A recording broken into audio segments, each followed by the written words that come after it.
I'm sorry about the sound. I forgot that YouTube knocks us down. We're back. I hope you have sound now. Do you guys have sound? Can anyone give me a 5x5, please? Good. Demon Cat says 5x5. Thank you so much, guys. We appreciate it. Welcome to Emergency Management Associates. My name is Ron Tyler.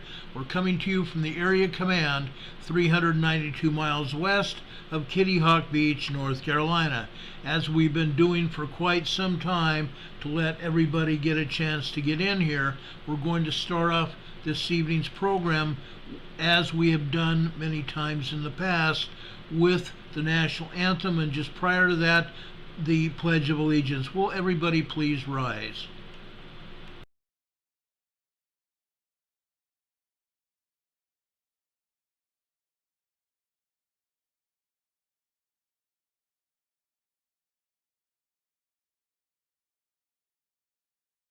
I pledge allegiance to the flag of the United States of America and to the republic for which it stands, one nation, under God, indivisible, with liberty and justice for all. Now would you make welcome, straight from Washington, D.C., the United States Army Corps Quartet. Yeah.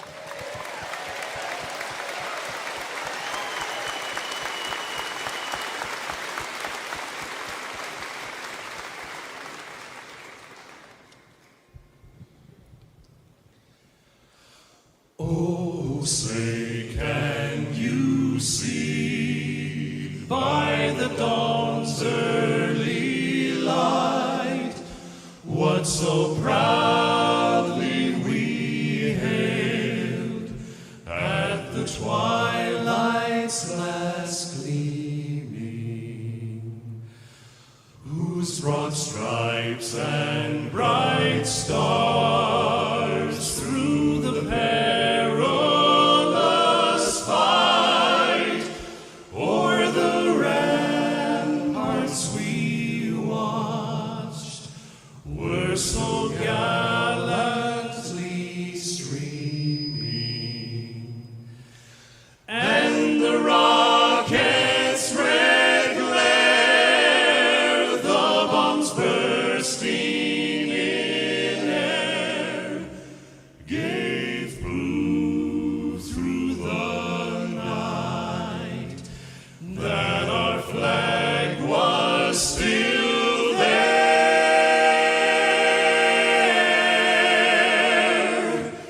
Oh, say does that star-spangled banner yet wave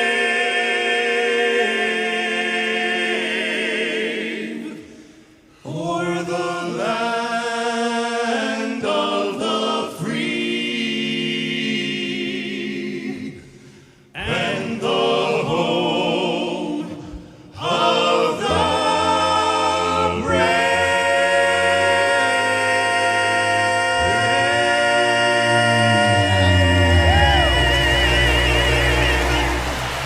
Oh, yeah! Come on, folks, let them know it.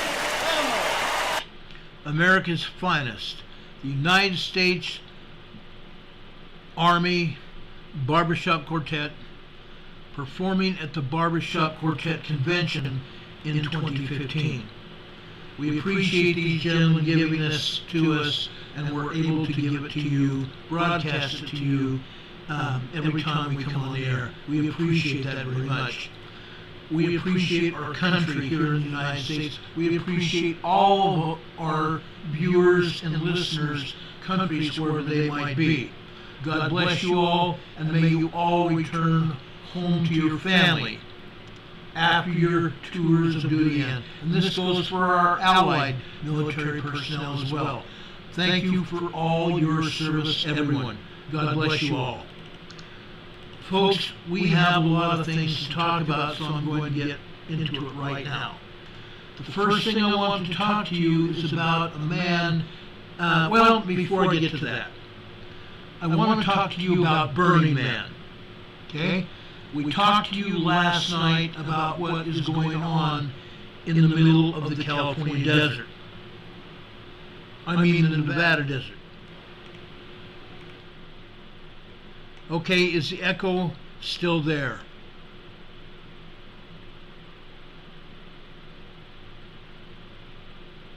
Is the echo still there?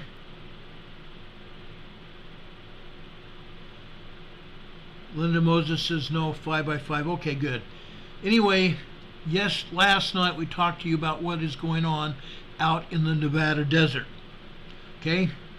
Every year at this time, about 70,000 people and more than that assemble themselves over in the Nevada desert east of Las Vegas. They do it all the time, every year, for about a week or so. Sometimes it's up to 10 days. They assemble themselves for music, for laughter, fun of whatever kind they can get. Yes, there are a lot of things going on out there that I would never be part of. Not on your life or mine. But they do it every year. I've seen it done when I was out in the desert myself out there in Nevada doing a disaster drill out at Fallon, Nevada, which is now home to the Top Gun organization and the training of Navy pilots. But I heard about it. I've been out there on my own with a few of my friends, but not for Burning Man. They told me all about it. A lot of flooding. Look at this. I showed you these pictures last night. Well, folks, there's a lot more here to tell you the story about. A lot of things have happened. Okay, before I get to that one, I'm going here. This footage we picked up from KSL TV today. They sent their Air Chopper 5 out to the Nevada desert to give us pictures of what is going on out in the desert east of Las Vegas. Let's take a look at this for a couple minutes. There's no sound with this video. You can go over to their station KSL.com and pull this up. They have about 18 and a half minutes of video footage of what happened at Burning Man. You can see the number of people here in RVs, campers, cars, trucks of all kind.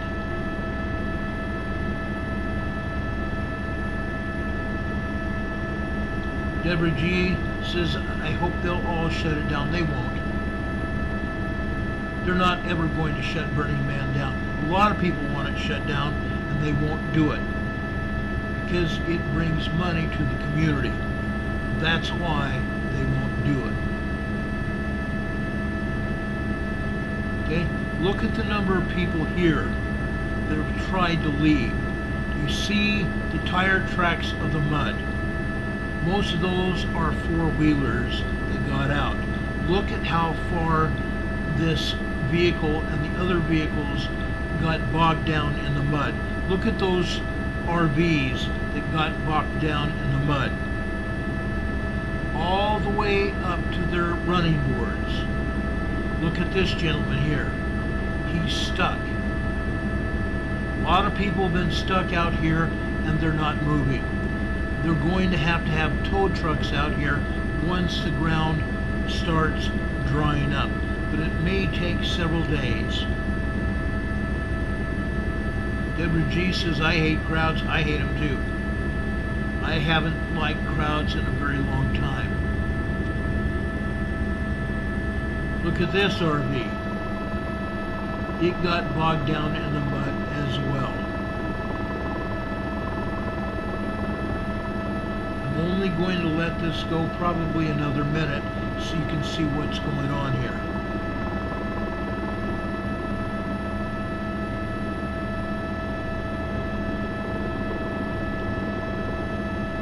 Nutrition nurse Ava Marie, one of my friends here in this chat, says I won't go off road with my rig like that. No way. I would not either. Look at this.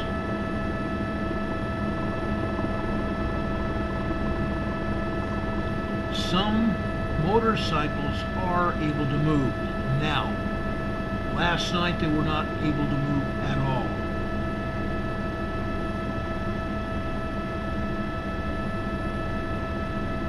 Okay?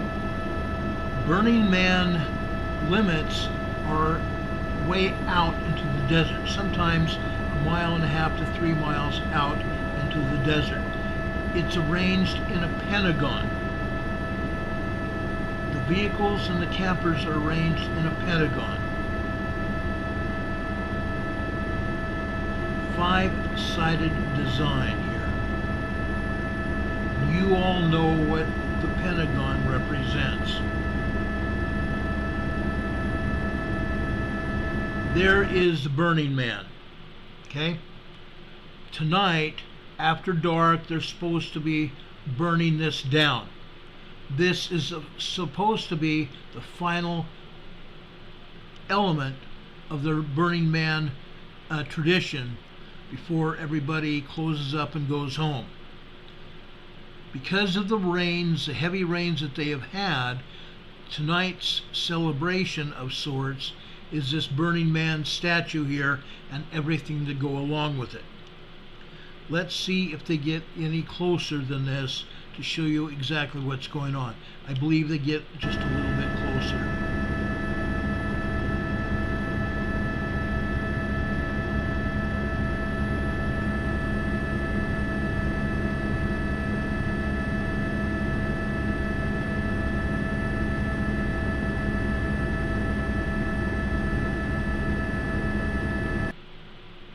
Amelia Mesta says the Pentagon devil worshippers, I don't feel sorry for them. Some of them are devil worshippers. Okay, I won't deny that. Some of them are. Some of them are just out there to do drugs, to smoke, and carry on and have a good time. There's a lot of music involved out there. A lot of heavy metal stuff going on. Okay? That's what's going on out there. Okay? And a lot of other shenanigans as well. And I know what's going on out there. I'm not crazy. Okay? Let me show you this. This is a completely separate video here. This is done by KPRC TV. I believe it's in Sacramento.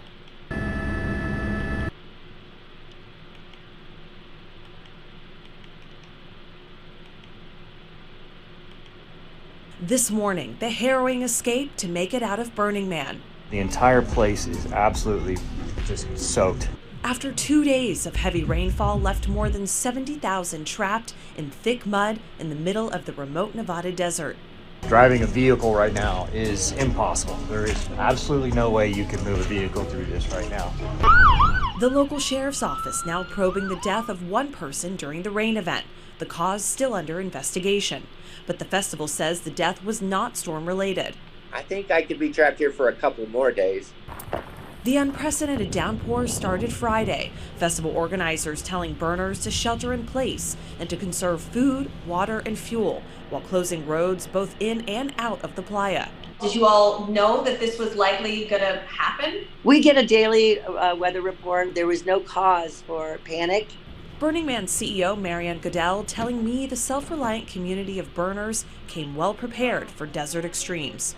We've made it really clear that we do not see this as an evacuation situation and that the community is patient and the water is drying up. The sludge not stopping some from making the treacherous journey by foot. We took everything we needed to survive on our backs. Desperate to make it back to their children at home, Bear Kate and his wife walked 6 miles to the nearest open road.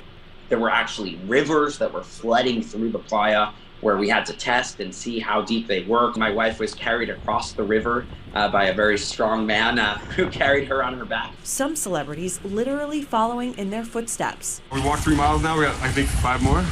DJ Diplo and comedian Chris Rock also trudging through the mud for miles before being rescued by Good Samaritans. Back at the camp, trapped burners coming together and holding on to hope that the weather finally clears in time for the annual Burn the Man finale, proving nothing can extinguish the spirit of this decades-long movement.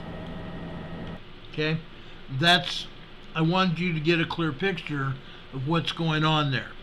Okay, I have also been told by some experts, supposed experts out there in the desert, when that ground gets sopping wet like that, all the alkali, yes, alkali out there in the middle of the desert, it comes to the surface. When people's feet get wet with that alkali, as that alkali dries on their feet, it will dry out their skin and it will burn them. So some people will have that as their punishment for being out there. Again, this does not always happen. Every once in a while, they'll get a monsoon that will go through here. But like that one person said, and folks, I'm not even going to go into who that person was or who they were, if you know what I mean. But yeah, Lama's Light says, does Sodom and Gomorrah ring a bell? Yes, it surely does. But anyway, that sand out there, that mud and silt that is gathered out there over the years turns to slime. It turns almost into quicksand, and nobody will move. Some of those people will be stuck there, and they'll have to have a tow truck to get out. Okay? That's exactly what's going on. They were well organized here. You see tents like this in the center of this picture here. You see tents like this. They're all over just like that.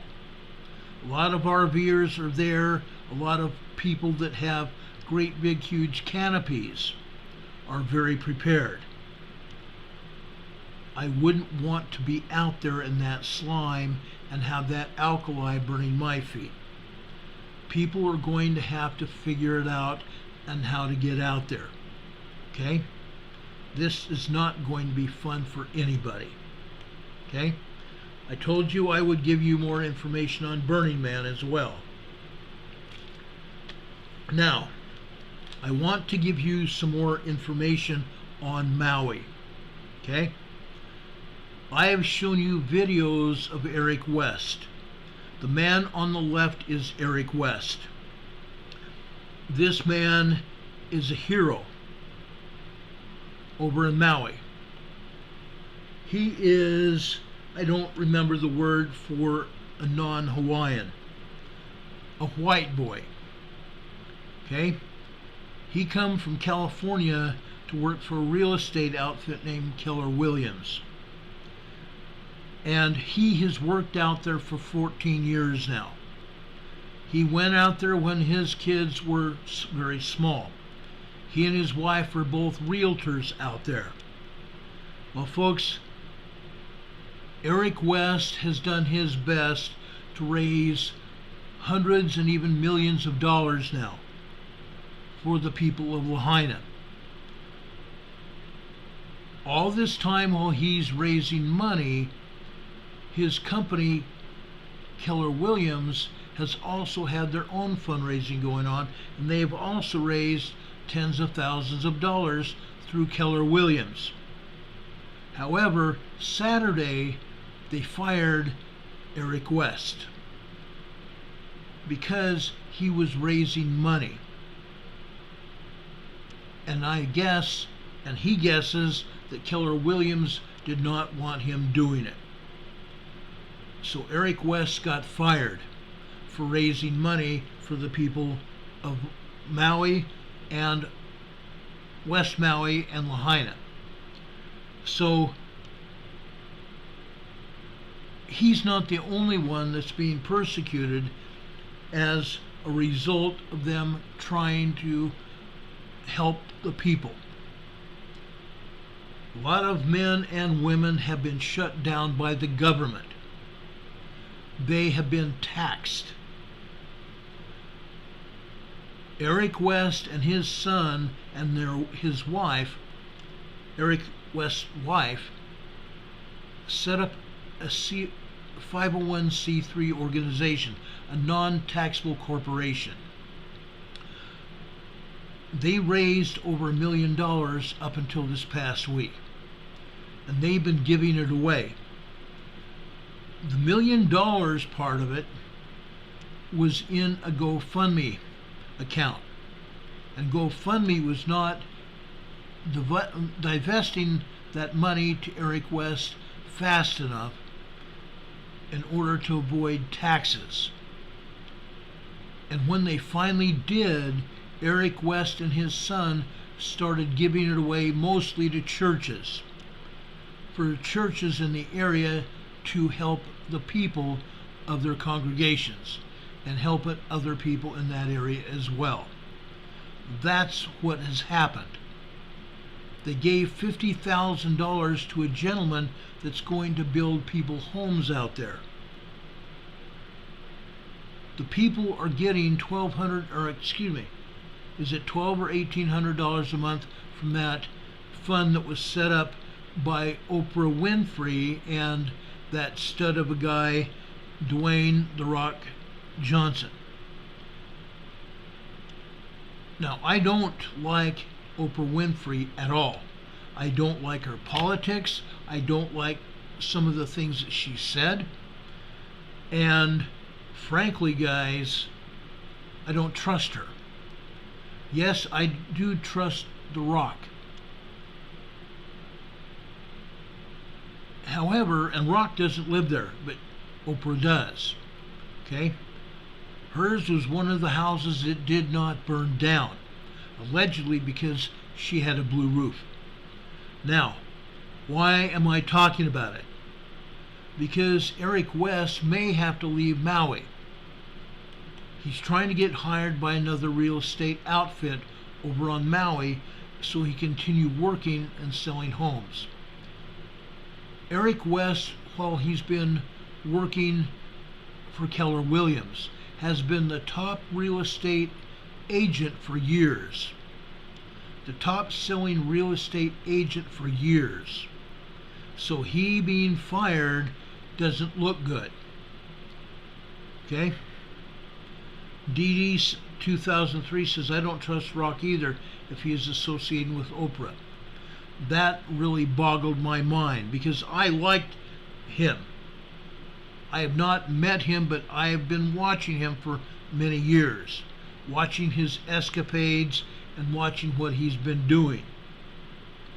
You could write Keller Williams in support of Eric, but please, if you have any contact with Keller Williams by phone or email or letters, make it positive.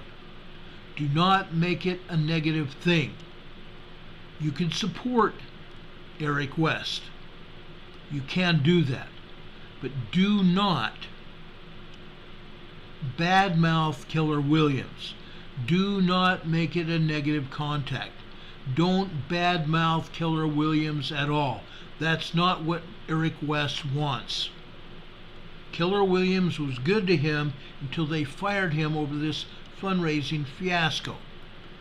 I've also been told by Eric West and several other people that some bozo over on Instagram started posting videos allegedly by Eric West. They were not.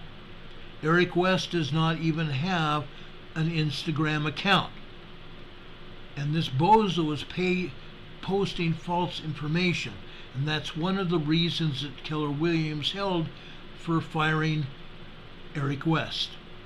So if you write Keller Williams, there's two people that I don't remember their names. If you want to go over to Eric West's YouTube channel and look for his, I believe it's his Saturday or his Sunday morning post on YouTube where he details exactly what happened with Keller Williams.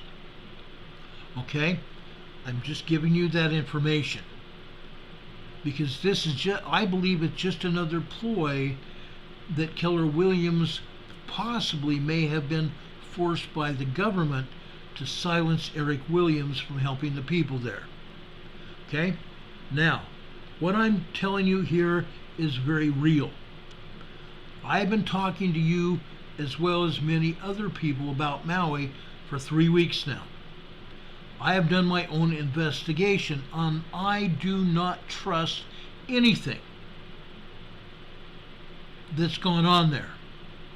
Menacing Muskrat is here in the channel, and I appreciate you being here as well. He says hello all. Or she says hello all. I appreciate that. Carolyn Martin says, regardless of personal feelings about Oprah or The Rock, $10 million is a lot for those people who have lost everything in Hawaii. And that's exactly what I'm saying as well, Carolyn. That's a lot. Each person that lost everything is getting money from that fund. And other people are also donating money to that fund. Okay? So I will give it to them for what they've done. I'll give them a high five. Although I just don't like what she is and who she represents. Anyway, guys, I want you all to stand up for Maui. Stand up for Maui. The politicians have been less than desirous for the people doing the right thing, the people recovering their community. They have not fully supported the people recovering their communities. And as a result, I have come out in strong opposition to the left-wing government of Maui. I've come out in very strong opposition, and I still do. Now, with that said, if you or anyone else has any information on what happened there, I would like to see it. I would like to see it, because I believe it's very important. All the investigation that I have done points back to politicians and the government. Okay?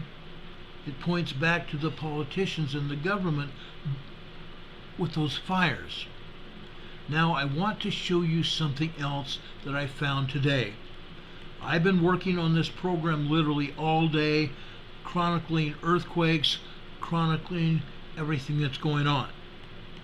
I spent a long time putting this program together.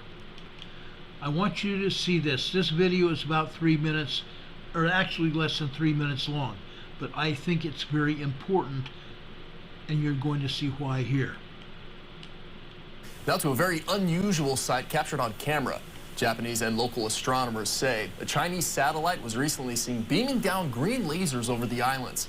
This video captured atop the Subaru telescope on Mauna Kea, operated by the National Astronomical Observatory of Japan.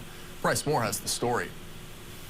The lasers flash for just a couple seconds. Initially thought to be from a NASA altimeter satellite, the Japanese put out a correction note on Monday saying NASA scientists found a most likely candidate as the ACDL instrument by the Chinese Daki-1 AEMS satellite.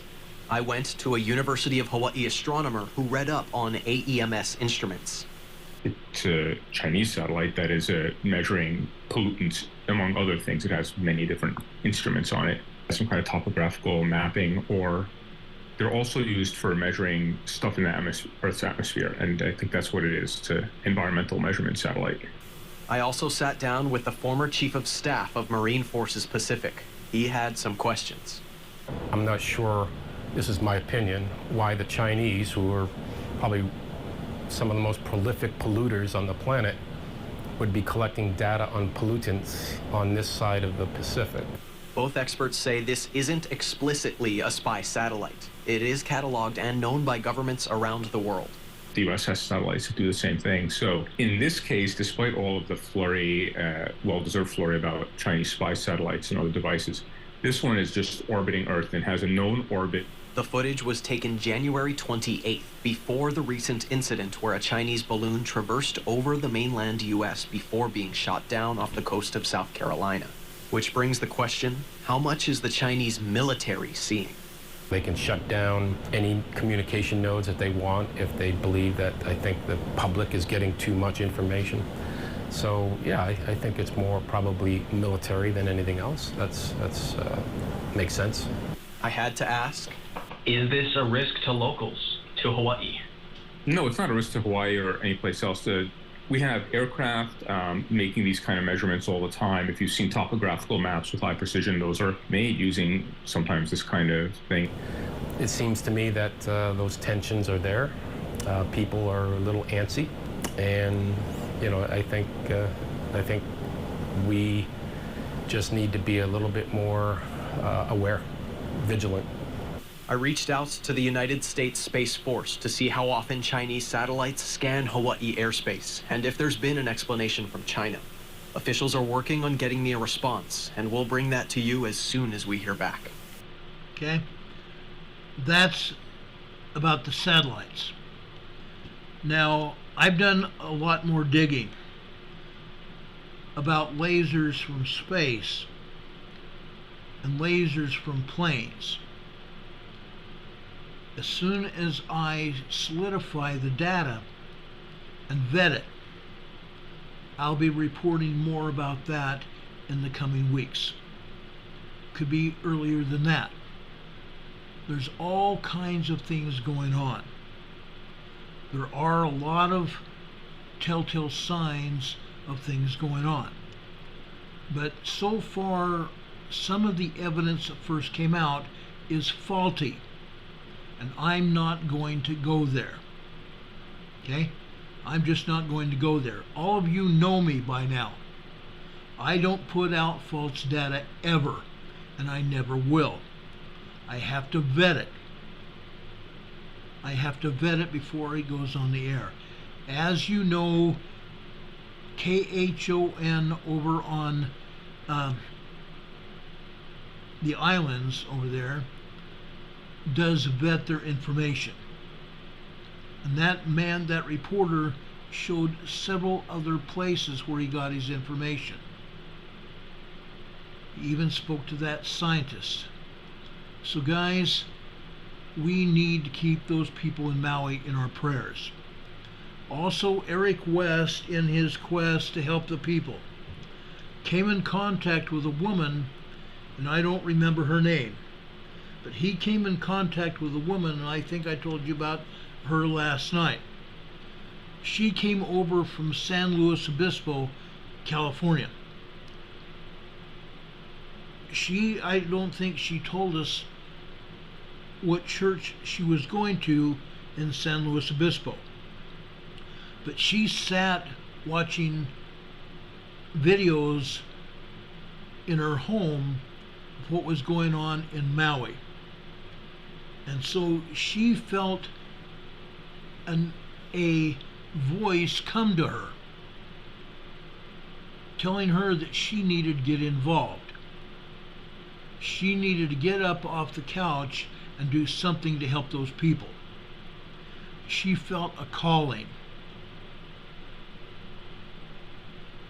She felt a calling. And she followed through with that calling.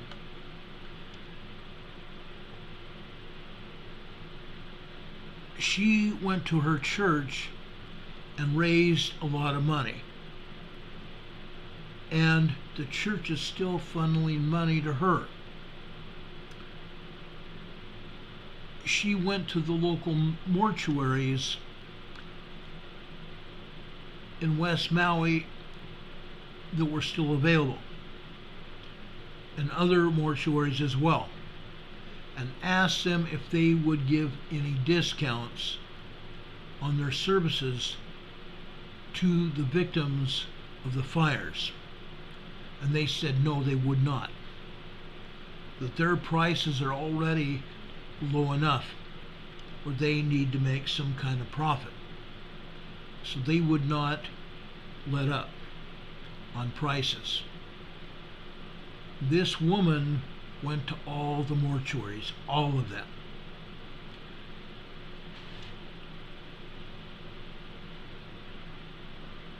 Eric West also began trying to raise money for her. She also set up a 501c3 GoFundMe page to raise money to help bury the dead in Maui. Then yesterday, the Red Cross came to the woman and came to Eric West. The Red Cross has now said that they will fund everyone's funeral that passed away over there because of the fires. So folks, for this thing that the Red Cross is doing, it is valid. I checked on that this morning. The Red Cross offering to cover all the costs of the funerals in Maui there from the disastrous fire, they will cover. So this is a blessing. The woman that left San Luis Obispo to fly to Maui to give money to the funeral homes, or actually not give money to the funeral homes, but to the families that lost members of their families so they could bury the members of their family. She raised a lot of money. She said that the average cost for a funeral in Maui was $8,000 to $12,000 a piece. $8,000 to $12,000 a piece. Hurricane Heather says, I still don't trust them. Hurricane Heather, I am there with you. When I went to disasters, yes, I have not been to very many disasters, been to the disasters themselves lately. But in the past, I have been there and I have worked around the Red Cross personnel. I've worked around the Salvation Army. When I've gone to major disasters, I've seen many churches come together and send truckloads upon truckloads of supplies and plane loads of supplies as well. When I was at Katrina after the fact, as I have said before on this program, when I was at Katrina, we saw a lot of people that raised money for the victims at Katrina. Yes, there were people that were killed. But a lot of people raised money to help people get back on their feet. But I saw churches rally together to help the victims of the hurricanes, and I've seen that many times. I saw in this particular situation the Catholic diocese, Catholic Disaster Services showed up with a great big huge 18-wheeler full of supplies. The Church of Jesus Christ also showed up. The Church of Jesus Christ of Latter-day Saints also showed up with 2 semi-loads of supplies, food and other commodities, tents, tarps to cover people's roofs until they could get them repaired. They had people that showed up there to help repair people's homes and recover their homes and get the mud and debris out of their homes. Folks, I saw it happen. I was blown away. And this is not the first time I've seen the churches gather together like that. At this one particular time, before the supplies were handed out, with thousands of people gathered around to get commodities and supplies to repair homes, and hundreds of people there that have gathered together to make sure that they can help the people that needed it. Before that, the supplies were handed out. There was a man that was heading one of the congregations there in New Orleans, and he said, let us offer a prayer for the people there before we get started here. They had a lot of police gathered around because they thought the police had intelligence that there was going to be a ruckus breakout, that there were going to be problems. Guess what? after the prayer was said, with all those gathered taking taking part in that service, that short service, everyone was peaceful. There never was once any sign of violence or negative behavior. Among all those hundreds and thousands of people that showed up to get supplies, never once was there any sign of any violence or anything. Now, Linda Covington says, the NGOs but not our government. Yeah, it's always a non-government organizations, the NGOs, that are getting in and taking care of things. As you know what happened in Hawaii, FEMA showed up. The Small Business Administration showed up to try to help the people. The SBA showed up to help people recover their businesses and help them get small business loans, SBA loans, to start their businesses back up. And that's admirable. But loans have to be paid back off. FEMA handed the people $700, and that's all. In some cases, they offered them disaster loans as well. Some people that may have had homeowners insurance had insurance adjusters out there offering money as well, but those people also had to comply with certain certain regulations that they had to take care of before they got the money. They had to show proof of loss. And for many people, even there in Hawaii, that is not always possible. Okay?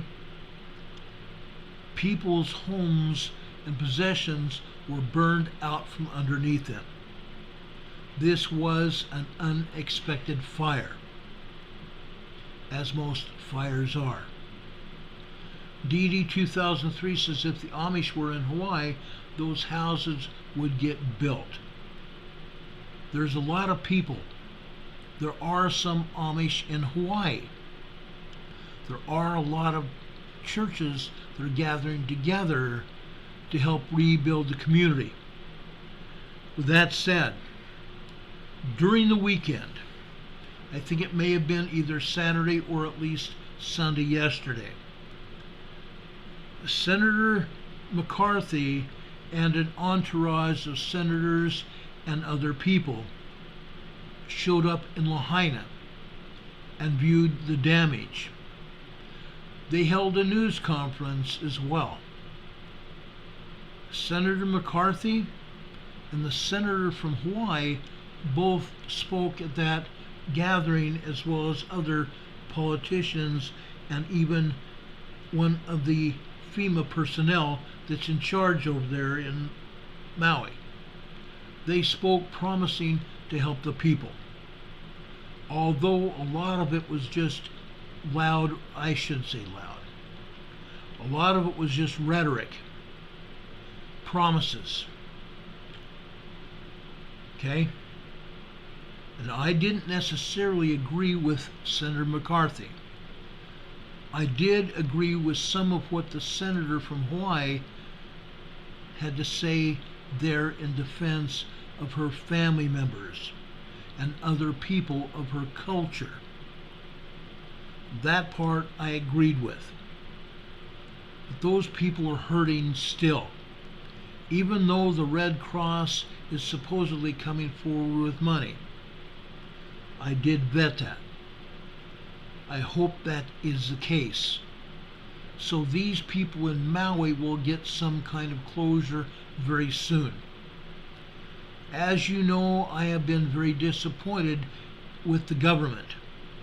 Not just the federal government either.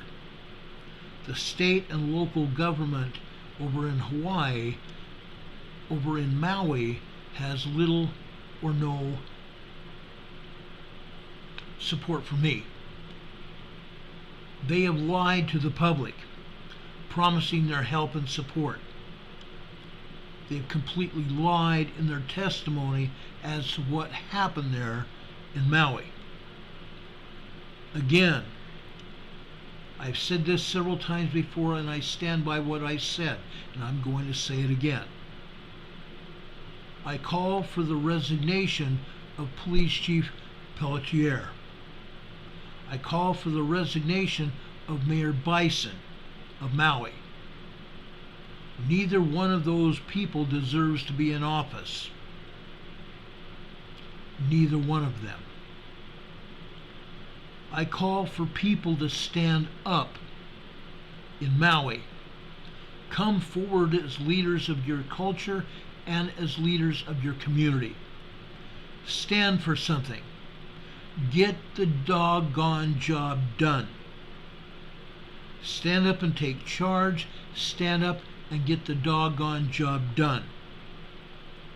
You can recover your communities. Don't listen for the developers. Don't listen to them at all.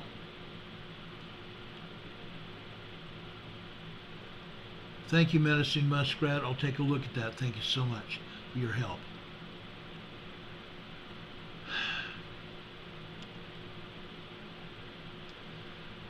Jeanette Linda says, my condolences. She lost her father last month. I'm so sorry to hear that. Every time I hear someone losing their parents, it dings me because I've lost all three of our parents, whom I love very much. All of us did. So I can only imagine your loss as well. Hurricane Heather just lost her mother, and I've given her my condolences and support as well. Scooter Pie, one of our mods and one of my best friends, one of the leaders of our EMA community over on Facebook and in the Facebook Messenger threads, I gave her my condolences because she just lost her mother as well. After a long health fight, strokes and everything, she passed away on Friday. God bless her. God bless every one of you that have lost family members. I know the pain that you're going through. Been there, done that. I'm sorry, and I am still in deep prayer, offering prayer for the people that lost their families in Maui. I can only imagine how it was for those family members to lose their lives as that happened. That is probably one of the most painful deaths that you could possibly experience. And children, some left without even their parents there with them. Some children found in car seats, in cars with their parents. Others, like that boy I described to you last week, clutching his dog beneath him, trying to protect his dog. His parents found his ashes and found his skeleton in the debris of their home, or what used to be their home. His father picked his body up and carried it to the police station so it could be properly identified with the bones of their dog, 15 years old. That is so sad. And it's not just him, it's others like him. Their schools had let out for the day because of the fires. Those kids went home to empty homes because their parents had to work. Those children also died in the fires. I am still asking the government there to come clean about the number of children that passed away. One of the titles of my program this past week was Where's the Children? I am still echoing that same sentiment now. Where are the children? What about the children? We want numbers, Mr. Mayor, Chief Politier, and the Hawaii State Coroner. We want answers. The people want answers. And until we get it, we're going to be all over your backs. And if we don't get it, you better as hell resign. Because we are going to take you to court. The people of Hawaii are not going to take this any longer. They are hurting. They lost their family members because of what you and other people did. The fire on Maui, I don't believe, has anything to do with electrical lines. I don't think it has anything to do with arson necessarily. Arson by people, groups of people, and governmental organizations. Okay? That's what I believe, and I'm standing by that. Yes, I have some information to back it up. But again, the government is not saying that. They asked me to come out and talk about what was happening on Maui to get the message out to the world. I agreed with that. I agreed to do it still. However, my message to the government is to take a hike until you come clean. Until you come clean. Let us know exactly what happened, and you better not lie. Because there's those of us like myself and a lot of others that have done their homework. And we have a good idea how those fires started. It was not Hawaiian Electric. Okay? It could have been, but Hawaiian Electric turned the power off. Okay? That's what's going on.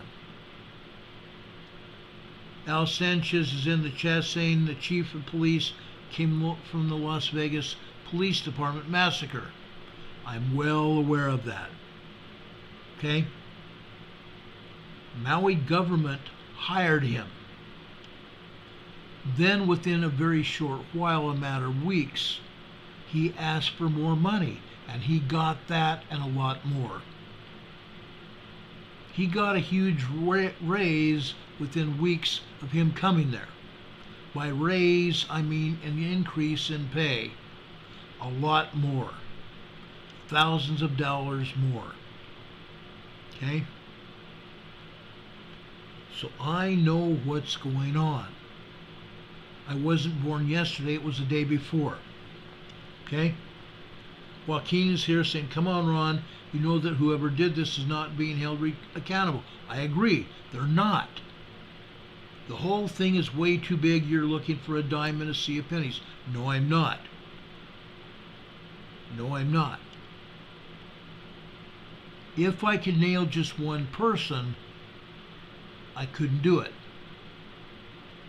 But folks, Joaquin says, I'm looking for a dime. No, I'm not. I'm looking for the entire payment. Who did what and when? And yes, I have a few individuals in my clutches, as do a lot of other investigators as well. Yeah, they can silence me, but it won't do much good. Because I have a lot of evidence, as do a lot of others. And like I said, I'm asking for the chief of police's resignation immediately. I'm asking for the mayor's resignation as well. And while I'm at it, the governor also has his fingers in it. Governor Josh Green. He is heavily involved in it. And Governor Green, you need to come clean right now. You also need to not just come clean, you need to resign. Because Governor Green is in bed with the developers. Okay? We all know what happened. Hurricane Heather just said it in the chat. We know what happened. We are looking for the truth. And I found a lot of truth. I'm just waiting to blow it up, where the people will not have any doubt about what happened and who to hold responsible. That's what I'm saying now. Okay? Menacing Muskrat says everything is corrupt. You're right. You're absolutely right. And it's got to stop.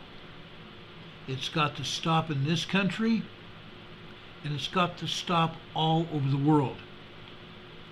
Now, there is there is.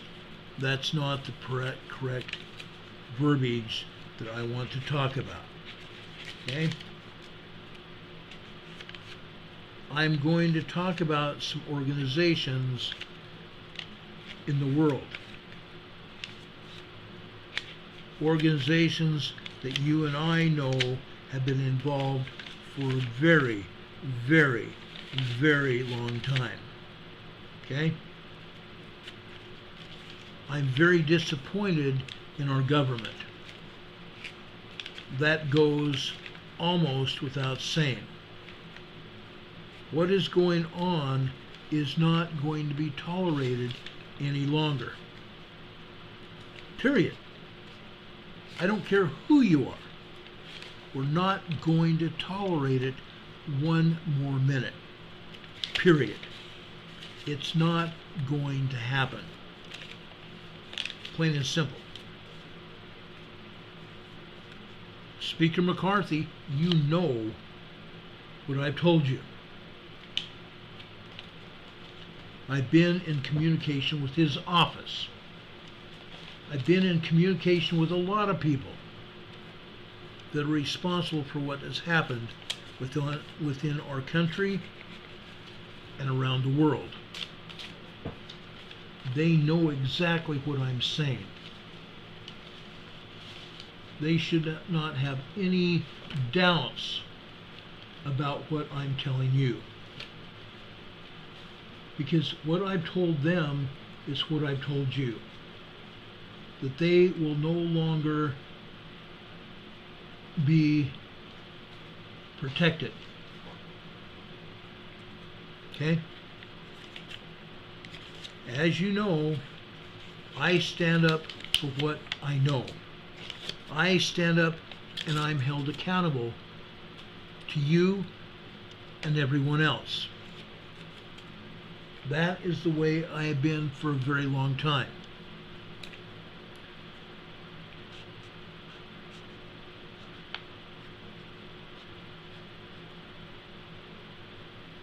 Yes, I'm going to get into earthquakes in just a minute. Earthquakes in the Pacific Northwest. But I want to finish talking about what I'm doing here. Okay? Please, folks, whatever you do, don't put these words in the chat. Please don't put these words in the chat. I'm going to talk about them right now. Okay? But I want to make it very clear. Please never use those words in the chat or anything like them. Okay? This organization right here, also don't put this in the chat. Okay? This organization, the end of last week, were telling people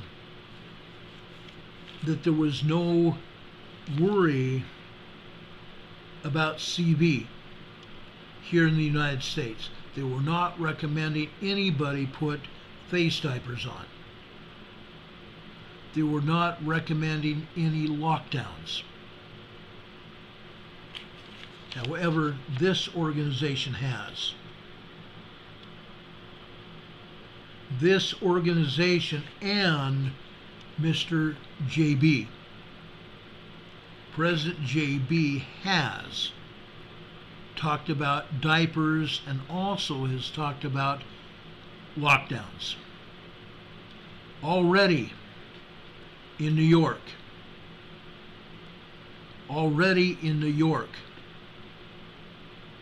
they have ordered hospitals to make sure that anyone that goes in or out of hospitals, including staff, must wear diapers. Must wear diapers, guys. New Jersey. This also came out on Friday. One particular university that I'm not going to name right now because I am waiting to get some information. But they have admitted that they're asking their staff and all students who plan on going to school this year to get the jibby jab. Okay? That's what I'm calling it, the jibby jab. They're telling everybody there, thousands of people at that college, that university, to get the jibby jab, or they can't go to school there. All the other colleges and universities in New Jersey aren't doing that yet. It's the government that is doing that. The National Hospital Council that I've been checking with on the United States basis around the country. And yes, guys, there are no infectious stuff going on anywhere. Anywhere. Maybe 6% of the community at large around the country, not states, not cities, but around the country. Only 6% of the population has been checked and checked positive. 6%. But I'm telling you guys, as I said before, the testing is hokey pokey. I have spoken to people that have had the test, and it's garbage. It's not hokey pokey, it's hoax. Okay?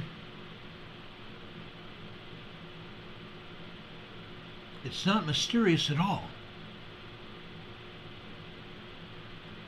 They put a test out that is not even scientific. As I told you last year and the year before and the year before,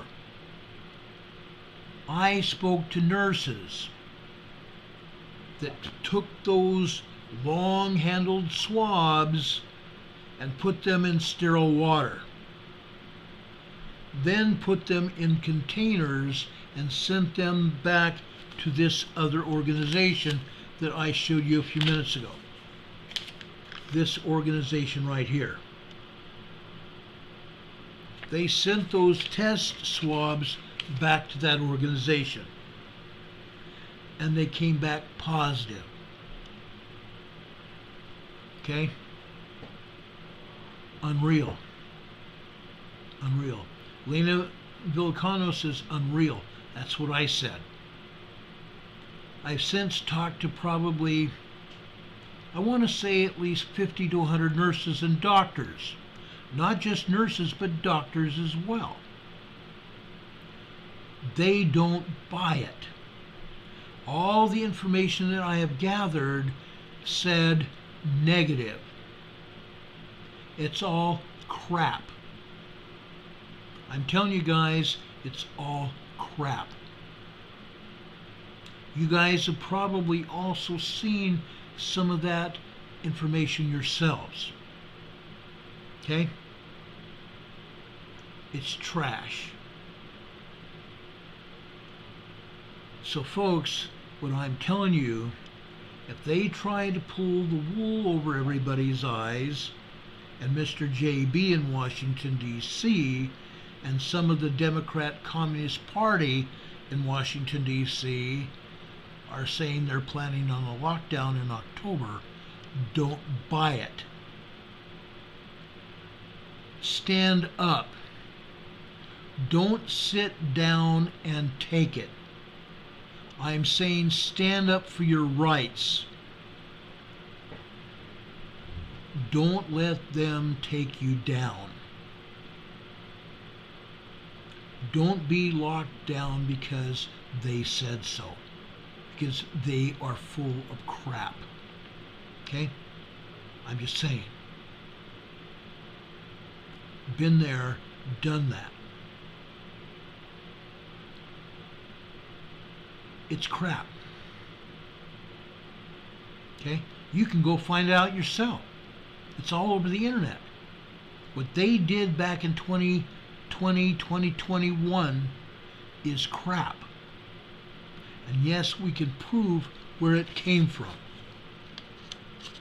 We can prove where it came from. Now, with that said, there's another organization that you all ought to know about. It's these people right here. Also, please do not put this in the chat. I don't want to see these synonyms or acronyms or whatever they want to be called. I don't want to see these in the chat. I don't want this channel to be taken down. But that organization during the weekend told the government to lock us down. That organization told the government to lock us down. Okay? I'm telling you guys, I won't comply. And I'm telling everybody, anybody and everybody, don't comply. Earlier today, I ran to the store for a few minutes. I was very disappointed in about 5 people that were in that store.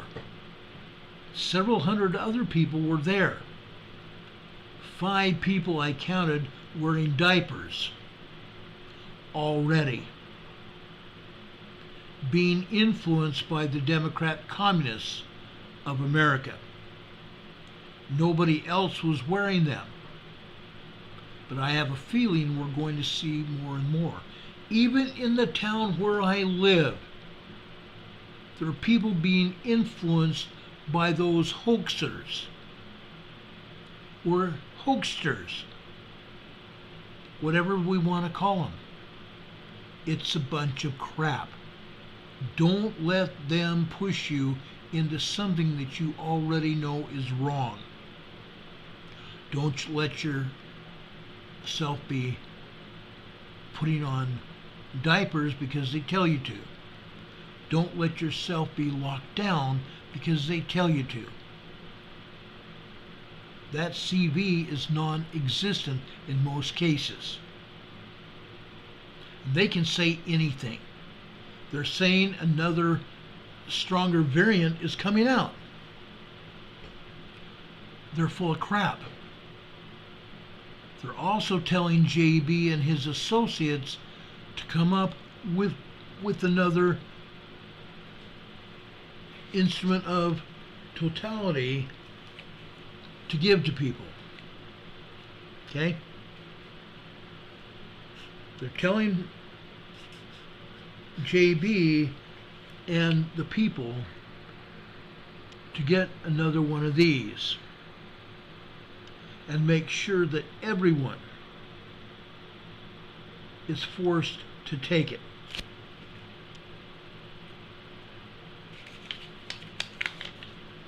They're telling JB to force everybody to take it over my dead body. You can take that. Okay? You can take it to the bank. Rob52 says we're living in the last days, and he's exactly right. With everything going on. Everything going on. We are in the last days. Most of you are with us on that. Okay? Not going to happen. Holistic Nurse Griffin says 144 people watching, 108 thumbs up. Come on, guys. Show me some love, she says, by smashing the thumbs up before coming into chat. Yes, please show us some love here.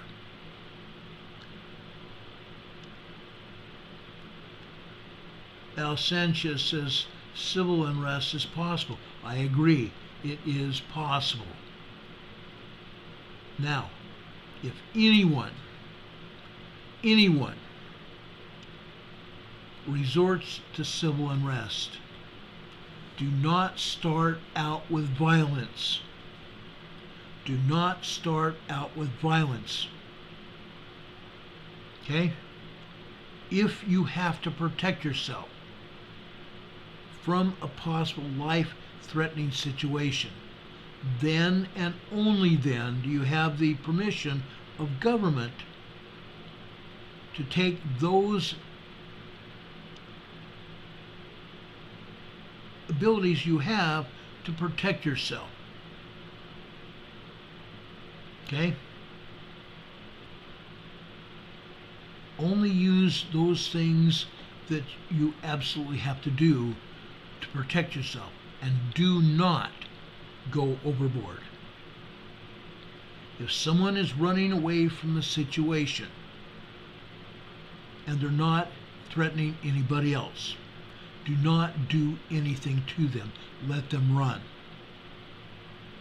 Lana Villicano just gave us a $5 super chat. Thank you, Lana. God bless you for that.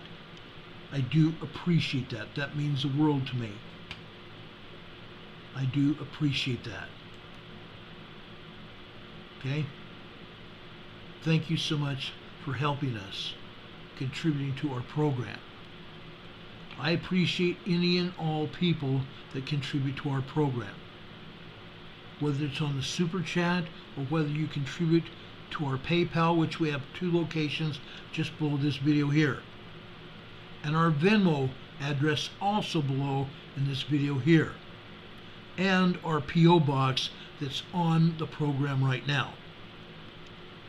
It's below the video right now, and also it's on the banner of our program now.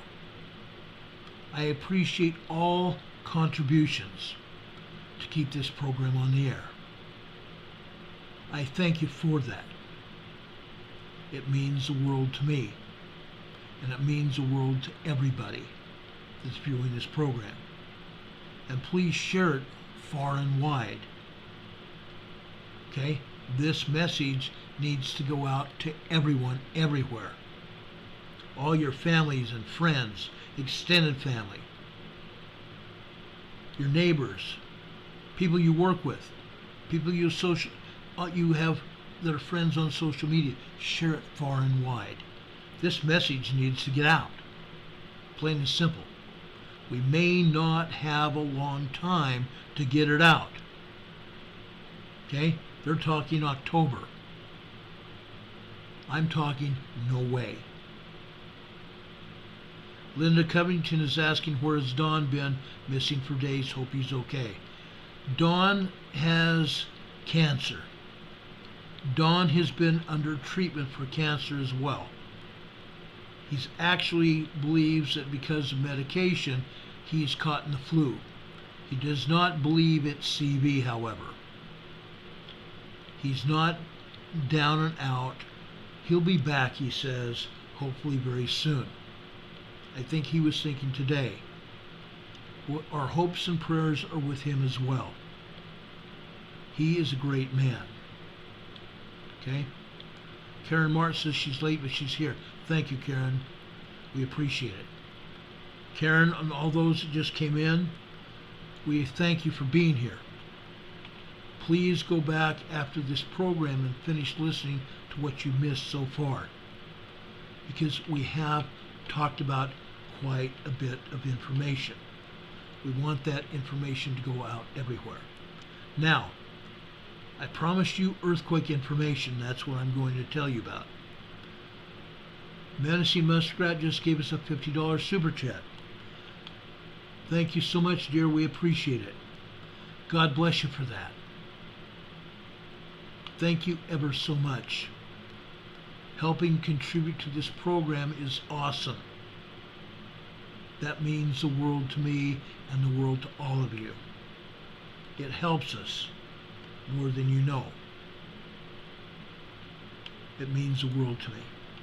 Thank you ever so much. Now, Ginger Gal is here. Welcome, Ginger Gal. We appreciate you being here as well. I haven't seen Ginger Gal in a while. Thank you for being here. Okay, let's get into talking about the Pacific Northwest. Okay? Folks, this is what we're finding right now. This is Mount Baker. Okay?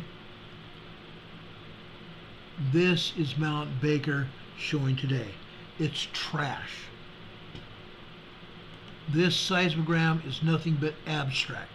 Yes, it's showing some small amount of activity, but look at this in its entirety. This is nothing but abstract. Okay? It doesn't show what's actually going on minute to minute like it should. Each line here represents a 15-minute time period, and all it is trash. All that is trash. Okay? I am very disappointed in the Pacific Northwest Seismic Network. I really am. I am disgusted with what they put out. What I'm going to show you now is real, right here. Folks, this is a seismogram coming from Mount Baker, a different one. Okay? This is Mount Baker Shuxon, the ski resort. Hurricane Heather just gave us another $5. Thank you so much, Hurricane Heather.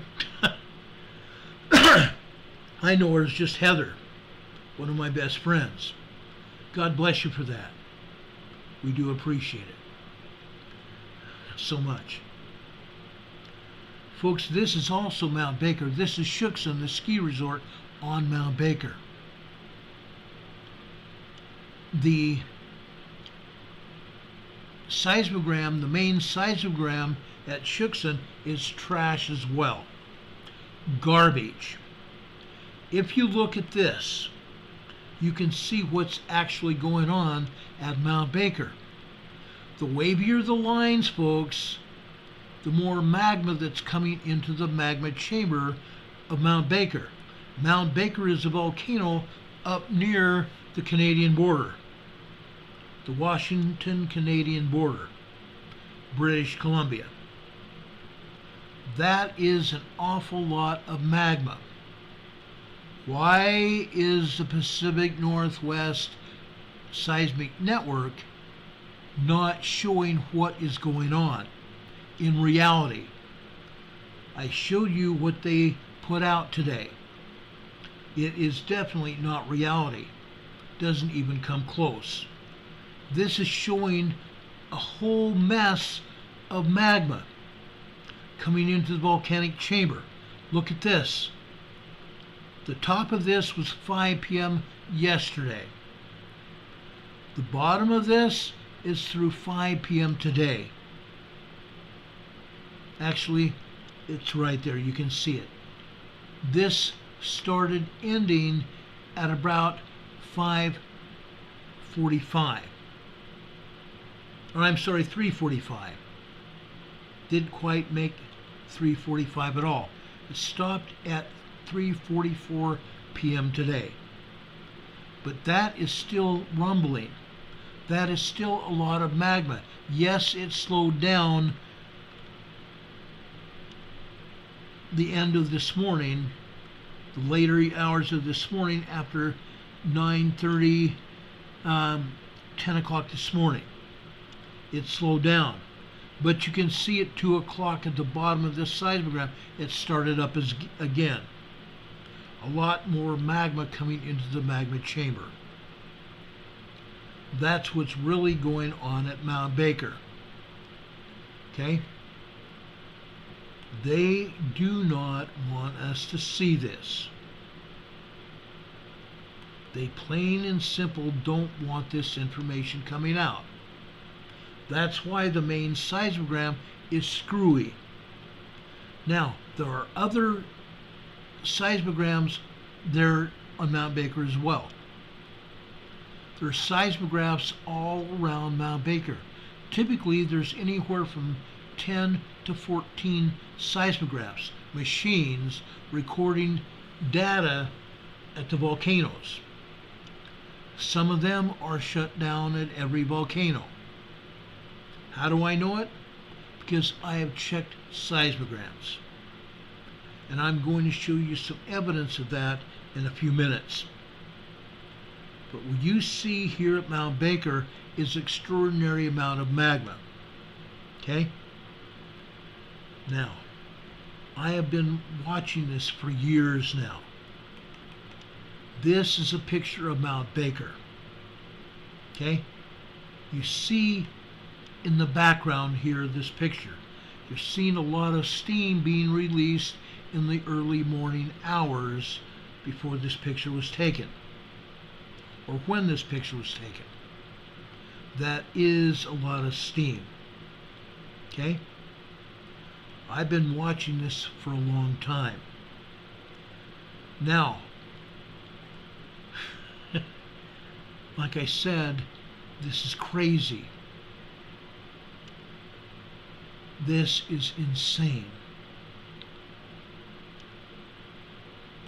Now, folks, excuse me. Let me get a drink of water here.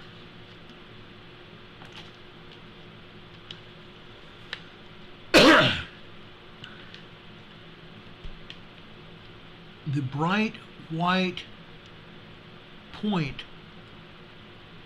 near the center right of this picture is steam coming up from Mount Baker. This was obtained from the College of Dupage GOES 16 satellite. So you can actually see steam in the satellite picture. This is happening almost every day or many times during the day. I'm sorry, guys. Excuse me, I swallowed something wrong here. But you can see steam coming out at Mount Baker. It's evident all the time. Okay? I'm going to show you several pictures throughout our program today. This is a distant picture of Mount Baker from the highway. You can see it off in the background here. Okay, I wanted to show you this too. Okay? It's quite a sight. Now, we have, like I said, seismographs all over the volcanoes. Each and every volcano in the Cascade Mountain Range, like I said, has between 11 to 14 seismographs all over the place. This is just one of them. This is just one of them. The box to the left is a telemetry station. The seismograph, most of them sit on stilts just like this, on legs. Okay? The one at Mount St. Helens is up on top of the summit. They call it the Spider, September low. Okay? This is what they look like. All right? I know some of you that are new to our program haven't seen this before. Hurricane Heather says, is that the spidergram? No, that's a spider. That's a seismograph sitting on legs. Okay? That is up at Mount Baker. Now, I want to take you further south, about 40 miles, actually a little over 50 miles to the southwest. This is Glacier Peak. Glacier Peak is one of the volcanoes that mariner that was out at sea that I told you about last night, he said that it was either Glacier Peak or Mount Rainier that was erupting when the Cascadia megathrust earthquake happened back in 1700. Okay? A big deal. Now, I'm going to enlarge this a little bit so I can explain what you're seeing here. Again, the top of this seismogram started at 1700 yesterday, which is 5 p.m. You can see 1700 at the top left. That's 5 p.m. 1700 is military time. That's how these seismograms are recorded. Look at that earthquake this morning right there. I'm sorry, not this morning. Yesterday afternoon. Yesterday evening. This was probably at about 6:40 p.m. Well, no, about 6:17 p.m. No, not so. This is the blue line is the 30-minute line. So this is like 6:37 p.m. Now I've got it right. 6:37 p.m. Hurricane Heather says she didn't get the alert for the 6.5. I did for the 5.8. A 5.8 in the South Fiji Islands. South of the Fiji Islands, guys. Yeah, a big deal. The South Fiji Islands have been rocking. New Zealand is covered with 2s all over the place. There supposedly was a 4.5 in New Zealand today. They downgraded it to a 3.8, and now it's taken off the map. Not the USGS map, it's taken off the European map. Unreal. But look at this earthquake. By itself. And it went off the chart here. Okay? About 6:37 yesterday evening, it looks like this was at least a 3.2, 3.5 earthquake. At least. Look at all these other tremors that are here. Look at all these other tremors. Oh, and I'm kidding here. Over on the bottom left-hand side of this seismogram, what you are seeing today, just after 10 a.m. today, about 10:03 a.m. today, that red small rectangle look signature. Folks, that is called a magma churn signal, indicating superheated magma. The lines out to the right are steam. Those are steam signatures. Now, this box here, this sideways rectangle signature, the magma churn signal. Magma churn signals are typically 23 to 24 lines high. Let's count how many lines this one is. 1, 2, 3, 4, 5, 6, 7 lines high. This is not even 30% of real world. This seismograph that recorded this has been downgraded to less than 30% of real world.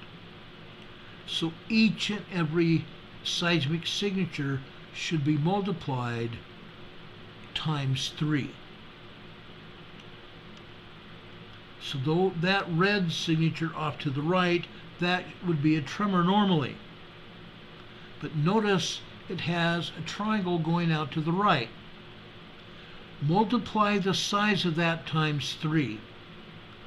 This, folks, would be a 2.5 earthquake, maybe larger, because that triangle that goes out to the right is showing a secondary wave of seismic energy, a pretty good sized secondary wave, as well as these other signatures here. But look at this one that happened last night, 6:37 p.m. Multiply that times 3, and I believe that Glacier Peak got hit with a 5.0 earthquake. A 4.5 to 5.0 large earthquake. Regardless of what they're saying that signature would be. Glacier Peak got hit with at least a 4.5 moderate earthquake. They would call 4.5 light, but it's not. I've explained that before. Up to possibly a 5.0 large earthquake here at Glacier Peak. That is one of the longest lines that I've seen yet. So, judging by that magma churn signal, we know for a fact that they have downgraded this seismogram. Okay? It's not even real. The only thing real about it is that magma churn signal and those earthquakes. They are larger than they are being said to be. Okay? That's Glacier Peak. Now, I was going to pull up another volcano that's further west of Mount Baker, called Mount Constitution. I did not do that.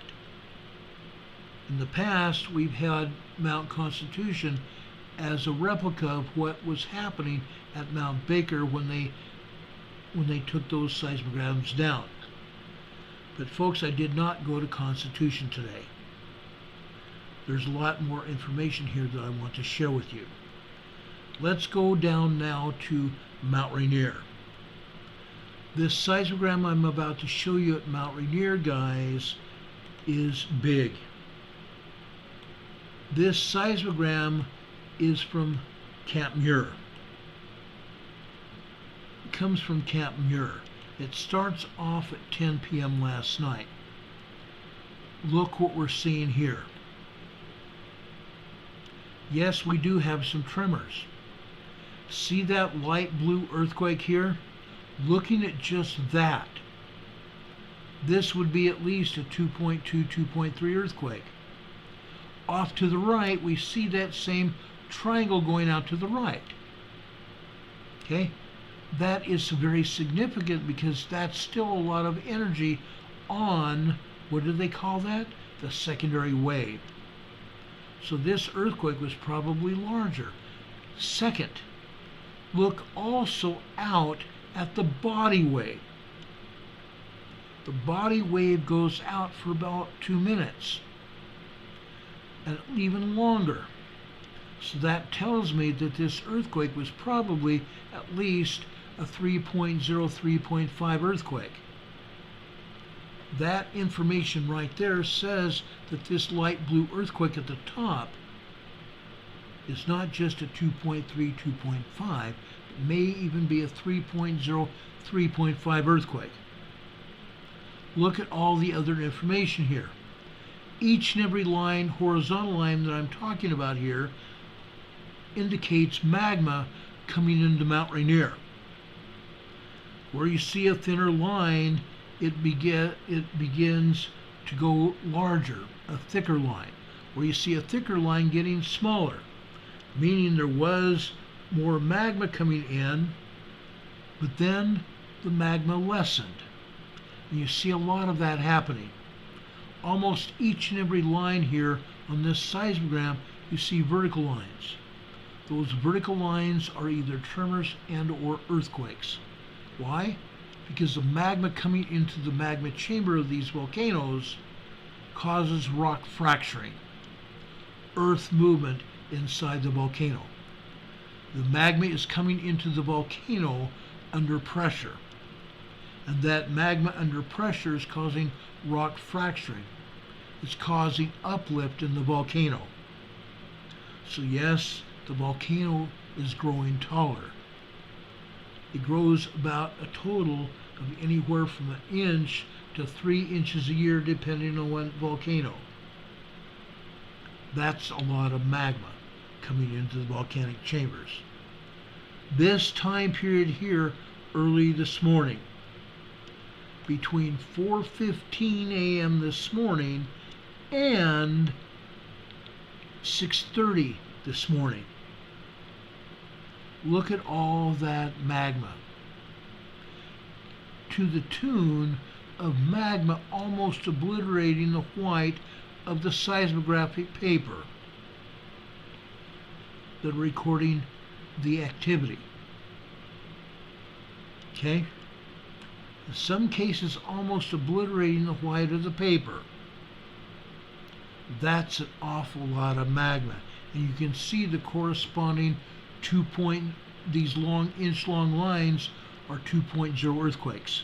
Maybe a little bit longer, or a little bit bigger than that. Now, I'm going to push this seismogram up so you can see what's going on. Look at the earthquake over to the right, the dark blue line here. Okay? The dark blue line over here to the right is indicative of a earthquake. Okay? It started at 11:44 a.m. this morning. 11:44 a.m. this morning. It continued at 11:45. And then you can see the triangle going out to the side, the secondary wave. That is very indicative also of a larger earthquake. If we just took this earthquake as length that it is, again, it would be about 2.3, 2.4 earthquake. But looking at the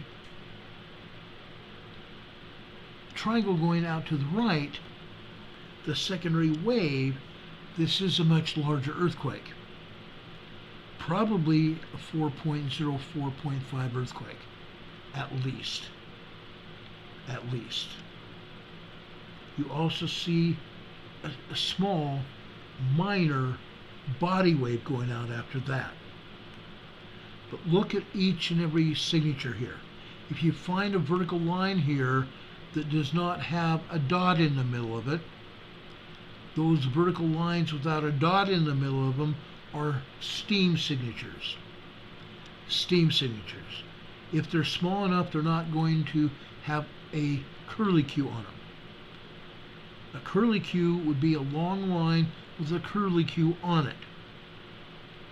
That is a true steam signature, but considering that they've turned this seismograph that's recording this information, that they've turned it down so much, it's not showing the true nature of these steam signatures. We know for a fact that this and all the other volcanoes are steaming. Again, we have another earthquake here over on the right hand side. This is Pacific time. Okay, look at how long this earthquake lasted. About 30 seconds. Also note that the top and the bottom have been cut off. They are solid lines. that is not typically what you'd see with an earthquake signature. You would typically see the individual lines, but because the shaking just didn't stop, it continued like that, back to back to back, literally. You're not seeing individual lines. But the top and the bottom, you should see individual lines at. But that's not what we're seeing, because they have cut it off. They don't want us to know how strong this earthquake was. Look also again at the triangle going out to the right. That is indicative, like I said, of a much larger earthquake. Again, probably at least a 4.5 or larger earthquake. Okay? That's just here at Mount Rainier. Now I'm going to show you a lot more information here at Mount Rainier, and you're going to say, wow. I think the bottom line is that you're going to say, wow. Okay? Now, while I'm here at Mount Rainier, I want to show you this. Okay? Yes, I could show you two other seismograms. I'm not. But I am going to show you a spectrogram. I'm going to enlarge this here so you truly be able to see what I'm showing you here. This is a spectrogram coming from PARA. P-A-R-A. This is a this is a precip tower at, I believe it's called Paradise, on the southeast side of Mount Rainier. The PARA seismogram. The PARA seismograph, I should say. Each place is an individual seismograph. It's a multi-channel seismograph. It recorded this spectrogram. This is indicative of heat rising from the magma and going up. Look how far the light blue signatures are going. Nearly hitting the surface. Okay? There is a lot of magma, like I showed you, and it's very hot. Anywhere between 2,000 and 5,000 degrees hot. And that heat signature you're seeing here is real. It's very, very real. Okay? Because of time, I'm going to show you Mount St. Helens next. I'm going to show you several things at Mount St. Helens. First off, I want to show you the seismograms from East Dome, Mount St. Helens. This is the seismogram from HEC. Okay? This came from the USGS. This is a USGS seismogram. If you see one of these seismograms is blue, it's a USGS seismogram. The red ones come from the Pacific Northwest Seismic Network. Okay? Look here at these earthquakes at Mount St. Helens. Each one of these seismic signatures are real. You'll notice that some of them, they cut off the top and the bottom of this signature. Mount St. Helens is getting hit with earthquakes. Okay? Again, this is East Dome, Mount St. Helens. Now, the seismogram is real. It's very real. Each and every horizontal line here is indicative of magma coming into the magma chamber, causing those earthquakes, causing these earthquakes and tremors. Every line here represents 15 minutes of time. What I have a problem with is after this. Look at this. Folks, this seismogram started recording at 10 p.m. last night. Folks, After 10:15, the seismograph was shut down. There's no other indication of any kind of activity after 10 a.m. this morning. None. Absolutely none. Look at this signature over on the far right here at the bottom. This is that vertical line that I'm talking about with a curly Q on it. That is a heat signature. I'm not heat, this is a steam signature. Boy, am I screwed up today. That is a steam signature. The vertical line with a curly Q on it. That happens when this magma releases the water. For those of you that are new, okay, for those of you that are new, 6 to 7% of all magma is water. 6 to 7% of all magma is water.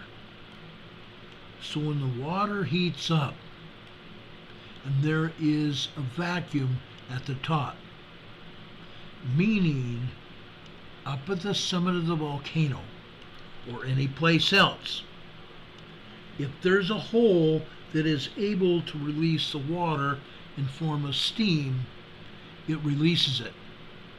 And in the past few years that I've been on the air, 4.5 years going on 5 next April, I've shown you many pictures of some of these volcanoes, including Mount Rainier and Mount St. Helens, releasing steam. Yes, it's an ongoing issue. Steam being released from every one of these volcanoes. All of them. Yes, it happens. Every one of them. Now, I want to show you some other seismograms here, just so you'll know. Okay? At Mount St. Helens, there are some seismograms that I have shown you in the past. This is one of the seismograms that's called Studebaker Ridge at Mount St. Helens. It's on the north side of Mount St. Helens. This is a seismograph. SDT is Studebaker Ridge. Okay? This is a seismograph that's recording these images here. Now this was recorded from 2022. February 14th, 2022. This is typical of almost every seismogram back then. Very heavy concentration of tremors at these volcanoes. Every one of the seismograms that were recording at the time last year and before that showed the same kind of activity. Sometimes at Studebaker Ridge, the entire seismograph, excuse me, not seismograph, the entire seismogram, the paper was completely covered top to bottom and side to side. This is very typically what we saw. This is not the case today. The Studebaker Ridge seismograph today was not available. Let me show you what we found today instead of a regular seismogram. It is sad. My gosh. And this was not the only volcano that showed this. Image not found. There were seismographs at Mount Rainier. There were seismograms at Mount Baker. Seismograms at Mount St. Helens and Mount Hood. that showed this same thing. Seismograms, non-existent at Crater Lake in south central Oregon. Non-existent. This is what they try to get away with. So we don't have access to the information. Okay? It just goes to show you what they are and what they aren't doing. Now, with that said, let's drop down south into Oregon. Going down to Mount Hood. This is the seismograph showing Barrett Spur. Barrett Spur is on the north side of Mount Hood. The seismograph is on the north side of Mount Hood. Look at these thicker lines here. Okay? They're not totally thick, but they are indicative of what's going on at every one of these volcanoes. Each horizontal line shows activity at various times, 15 minutes of activity at various times all day long. Okay? My buddy Don Patoka is back. I love when Don Patoka tells it like it is. It is classified. You have no need to know. Oh, really? Really? To USGS and the Pacific Northwest Seismic Network? I say prove it. Prove that it's classified and we don't need to know. Show us the actual activity. Be truthful about it. Don, welcome back, brother. I love you. You're awesome, brother. Yes, Heather says they're hiding it. Absolutely they are. Look what we're showing here. Today, look at these thicker lines here just before noon and afternoon today. Okay? That is a lot of magma. That is a lot of magma. They turned this seismograph that recorded this down. It's not showing reality. Look what it's showing down here at the bottom of this seismogram today. Okay? Hardly showing anything, just barely showing activity. That is not what a volcano does. You notice that there is enough pressure from the magma coming into the volcano that it's still showing some kind of activity. They turned the seismograph down even further. This is typically what they do. Now, USGS says they get their seismograms from the Pacific Northwest Seismic Network. Well, that is possibly true. Not always. I have had events happen where the Pacific Northwest Seismic Network showed something, but not another. Okay? Something, but not another. Okay? I've seen it a lot. A ton. Okay? Literally. I kid you not. A ton. Now,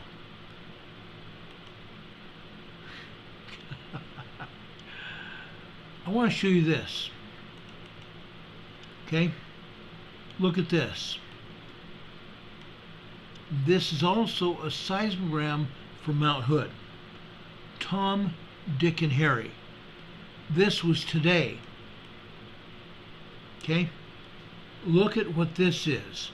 This is showing trash. This is called abstract. Every one of these big signatures is trash. Nothing but trash. This is not what a seismograph is to do. Okay? This is trash. This has been recorded by the Pacific Northwest Seismic Network. Okay? Nothing but trash today. Let me show you another one from this very same spot here at Mount Hood. Look at this.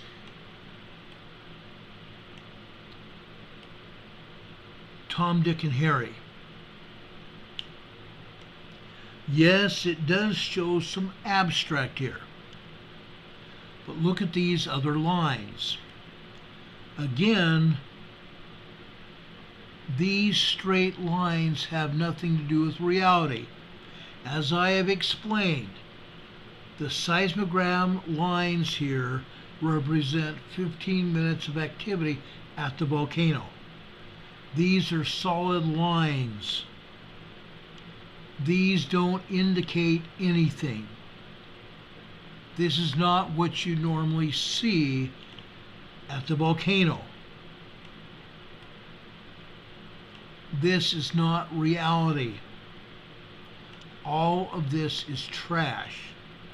Made up this time not by the Pacific Northwest Seismic Network, although some of it does look like it, but these straight horizontal lines are not real. This does not happen in reality. It does not happen in reality. It's trash. Okay? Heidi Petrick says it looks like some of her embroidery. Mine as well. One day I'll dig out a scout jacket I made when I was a scout leader, when I was a scoutmaster. I embroidered an eagle on the back of my scout jacket. And while it looks pretty good, it has a lot to be desired. Okay? It's incredible. Anyway, that was at Mount Hood. Timberline, folks, look at this. This is a seismogram from Timberline. This is real. This one is real. Up at the top of this, again, this started recording at 2300 hours, which was 11 p.m. at the top. Okay? This one shows activity. It's not just a solid blue line. Solid blue lines would indicate a lot of magma coming into a volcano during a period of time. That's what this is actually showing. It's also got tiny vertical lines going through it, indicating tremors at the time. Look at that. Long duration tremors here. Okay? It's called magma pulse signals. Magma PULSE signals. Okay? That's what really is going on here. There is a lot of magma coming into these volcanoes, even this one at Mount Hood.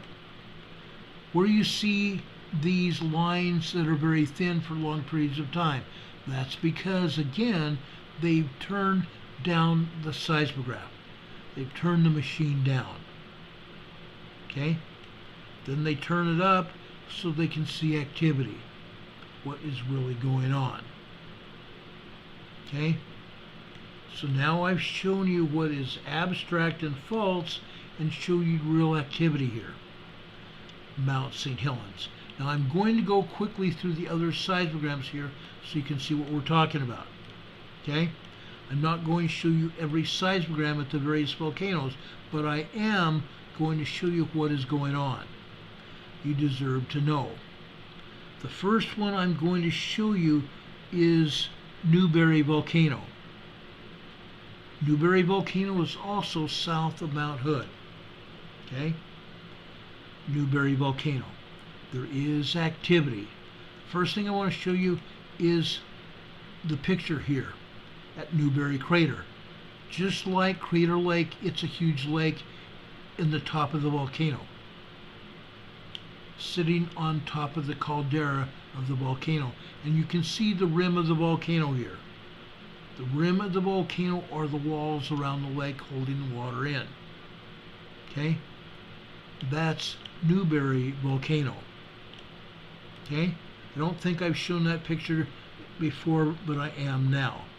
This is the activity at that volcano today, recorded by the USGS. Look at here. Again, the top of this is 2300 hours last night, 11 p.m. Look at all this activity. It increased throughout the day today. The top of this just after 11 p.m., the top shows midnight last night. You can see all the activity that's been ongoing the rest of today. Again, look at the rest of this seismogram at the bottom. They turned the dadgum machine down. They've turned them down. Rick Silva is in the chat. Rick has been a very good friend of mine for a lot of years. Hiya, Rick. It's good to see you. He says, hope everybody is doing well and had a wonderful weekend. Caught you live, Ron. Been missing you all. Yeah, Rick, we missed you too. It's great seeing all of you here tonight. It's great knowing that you're still supporting our channel, guys. We appreciate and love each and every one of you. Hurricane Heather says they turned it down 22% of real world. 22% of real world, guys. Isn't that significant? Oh, it surely is. That's my dog Holly that's probably just about midway down my stairs barking at me saying, come watch wrestling with us. We want to watch wrestling. Yeah, wrestling's on tonight. Monday night and Friday nights are wrestle nights. And yes, the dogs watch wrestling. How about them apples? How about them apples? Let me show you two more seismograms and then we're going to get out of here. Okay? It's incredible, guys. It really is. Two more seismograms. I'm going to show you Sisters Volcanoes. This is a seismogram at Sisters Volcano today. Okay? Up at the top of this, again, this was recorded at 11 p.m. last night. And then it continues on after midnight this morning. Look at that. Again, they've turned it down. Look at that. Isn't that interesting? Look at these tremors as well. Now, again, this seismograph has been turned down. The size of these tremors would typically probably be the size of 2.0 or larger earthquakes. Guess what? Holly's now in my office. Hi, Holly. How are you? You want to be on TV? No, she doesn't. She's now walking through the middle of my office in front of my desk, headed towards the door. She pushed open my door. Isn't that funny? Anyway, this is what happened at Sisters Volcanoes. There's only one seismograph recording activity at 3 volcanoes, the Sisters Volcanic Complex. These red lines here on the USGS seismograms are the computer telling the seismologist, hey, look here, this is significant. And all 3 of the largest events here have red lines on them, getting the attention of the seismologist. These were actually larger than they were. Again, probably at least 3.0 earthquakes, if not larger. That is significant activity at this volcano. It is 3 separate and distinct volcanoes there at the Sisters Volcanic Complex. These are all 3 summits. Sisters Volcano South, Sisters Volcano Central, and Sisters Volcano North. 3 different volcanoes, all there in Oregon here. One seismograph located probably near the middle of these volcanoes recorded the activity at all 3. That's interesting. I don't think I've ever showed that to you guys, but I am now. Linda Covington says, love Jesse Ventura, great governor of Minnesota. Not Michigan, but Minnesota. Yes, I loved him too. He was a good guy. He still is.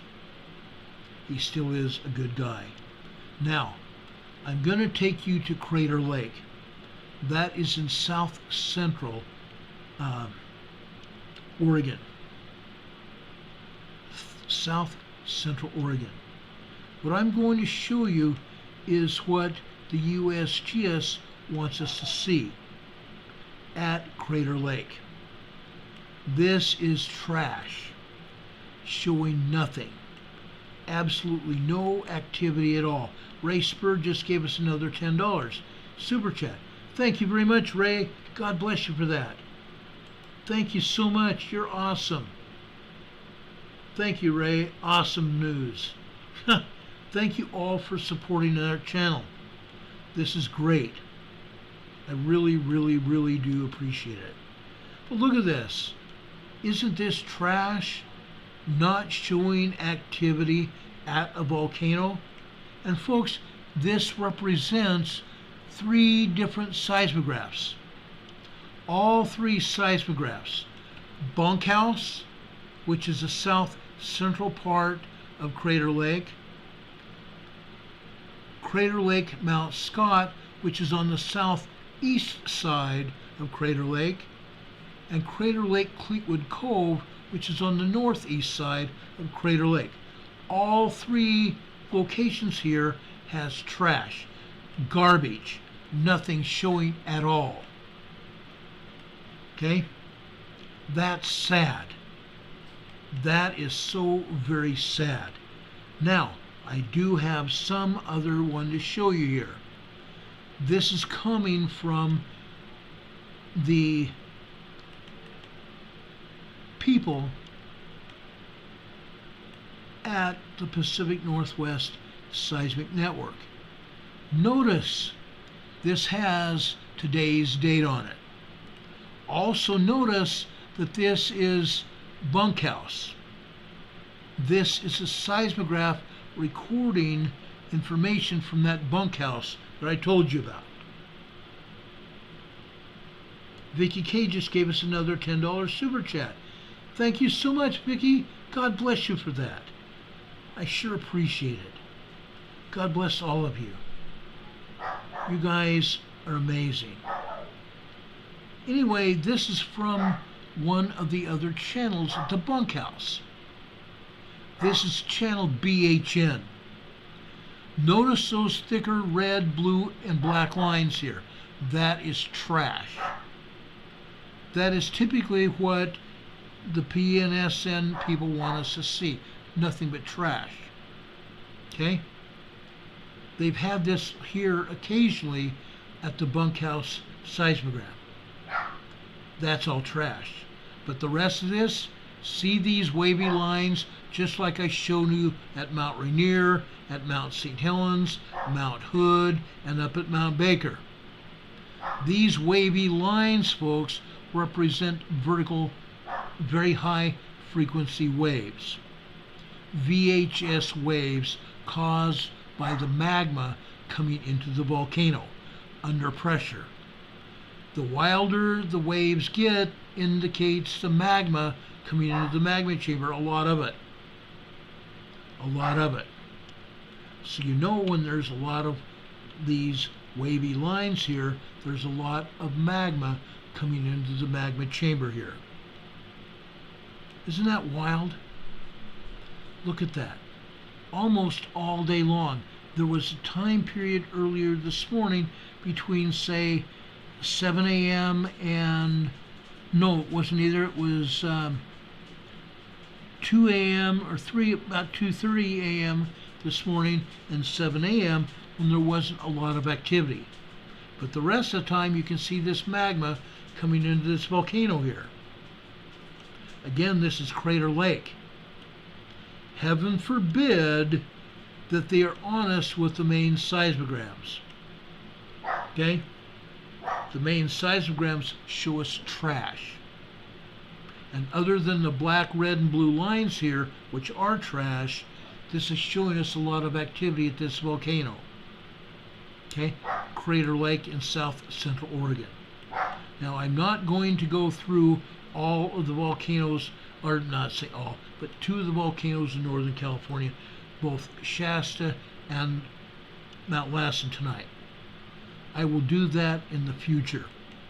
But tonight it's already 10 p.m. and I came on here just at about 8 p.m. tonight. I didn't mean to come on so late. Okay? I had a lot of information that became available to me to show you tonight. And that's why I came on late. I wanted to make sure all my T's were crossed and my I's were dotted. I wanted to make sure everything was vetted, make sure it was real and not fake, like a lot of stuff is. Okay? I want to thank all of you who have donated to our program tonight, both here on the Super Chat, again, like I said, on the PayPal and our Venmo locations, and all those who have sent donations to our Venmo and our our post office box, P.O. Box 422, Valdese, North Carolina. Zip code is 28690. It's there in our banner here for you to see. Now, folks, I have quoted this scripture to you. I end this program every night with scriptures because I feel it's necessary to give you information other than just physical information about what's going on around us. Sometimes the scriptures will teach us information that we need to know. All the time, I should say. The scriptures give us information all of the time that we need to know and be aware of. Now, in Philippians, what you need to know about Paul the Apostle. He loved his apostle. Christ loved his apostles, and as a result, the apostles loved the people that they were teaching. In this case, Paul is writing a letter to the Philippians in Italy. Now, these are wonderful people, obviously, because of the way that Paul addresses them and gives them information and how he treats them. Okay? In Philippians chapter 1, for example, verses 3, 4, and 5, this is my salutation to all of you. I thank my God upon every remembrance of you, always in every prayer, for you all making requests with joy for your fellowship in the gospel from the first day until now. April 3rd, 2020. Actually, no, 2019. April 3rd, 2019 is when we first came on the air. So from the first time we came on air until now, please know how much I love you. For your fellowship in the gospel from the first day until now. Then Paul goes on in verse 27. Only let your conversation be as it becometh the gospel of Christ, that whether I come and see you or not, or else be not, it doesn't say or not, it says or else be absent, meaning he may not be able to go and see you or see the Philippians. But I am giving you messages every day that I hope will help you and encourage you. Paul says, he says, only let your conversation be as it becometh the gospel of Christ, that whether I come and see you or else be absent, I may hear of your good affairs, that ye stand fast in one spirit, with one mind, striving together for the faith of the gospel. That's awesome. That's awesome. Throughout Paul's letters to the Philippians, every one of them. For example, in verse 3 at the beginning, finally, my brethren, rejoice in the Lord. To write the same things to you. To me, indeed, it is not grievous, but for you it is safe. Beware of dogs. Beware of evil workers. Beware of the circumcision. For we are the circumcision which worship God in the Spirit and rejoice in Jesus Christ and have no confidence in the flesh. Okay? Paul greets the Philippians every time he addresses them. Verse 1 of chapter 4. Therefore, my brethren, dearly beloved, and longed for, my joy and crown, so steadfast in the Lord, my dearly beloved. That is exactly how I feel about all of you, my dearly beloved brothers and sisters. Everyone here is aware of the villain of our lives, Satan. Our lives are always under attack. Rick Silva's mentioning this. If you don't know, we are constantly under attack spiritually. Keep your faith and try not to open doors to unwanted spiritual entities. Seek deliverance as needed. And that's exactly what I want to impart to you as well. Folks, we are going to war. We are at war with the villain of every man. We are already at war. Whether we're being shot missiles at, we are at war. Let there be no mistake about it. Yes, actual war could come at any moment. Russia has pulled some things lately that could cause us to be annihilated. Because there's people in Russia that don't have any value to life. There are people here in this country, England and everywhere, that have no value for life. Beware of them. Be strong. Stand up and be counted. Be loving, but stand up and be counted. That's what we must do. Okay? You guys are talking about a 3.9 over there at the Strait of Gibraltar. That's a bigger one. It's a high magnitude 3, which is supposed to be a small earthquake. But every time you see a 3.9 or any 0.9, it was probably a larger earthquake. That's probably a magnitude 4, 4.2, 4.3, which again is a moderate earthquake. They can cause destruction. Moderate destruction, but still destruction. Okay? Be aware of that. Folks, I love you very much. I tell you that all the time. I truly do. Thank you so much for being here. My buddy Rick, thank you for being here. Welcome back, Dawn. Welcome back, Dawn. I'm so happy that you're feeling better and you're able to be with us. Okay? Dawn put up a chat here telling you that down in our website, that's also below this program in the top of our program description, you can go to that website in the file sharing area and pull emergency preparedness information that you might need. Everybody needs.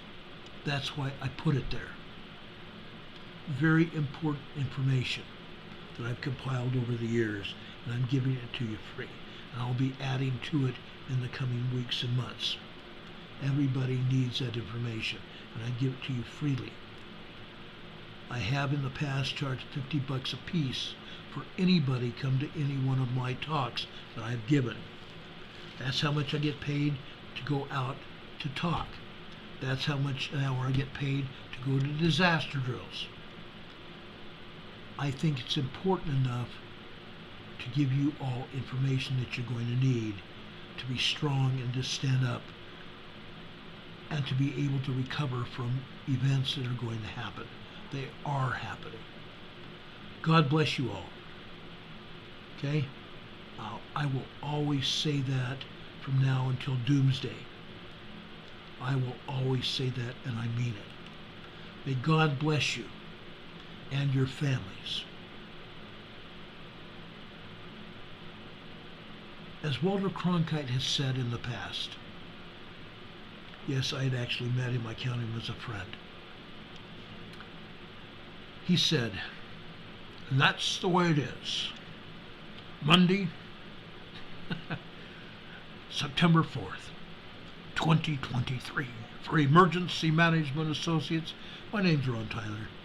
Have a good evening, folks. If anything else happens tonight, we'll be back here to tell you about it as soon as the information becomes available.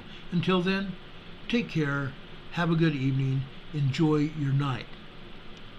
We'll be back tomorrow evening with a more inventive Emergency Management Associates. Until then, take care, guys. Hold each other and tell each other that you love you. Everybody deserves that. We will see you on the other side. Good night, everybody. Much love.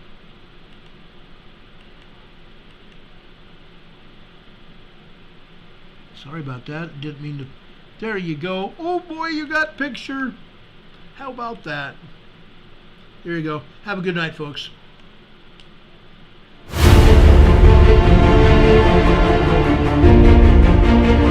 Thank you.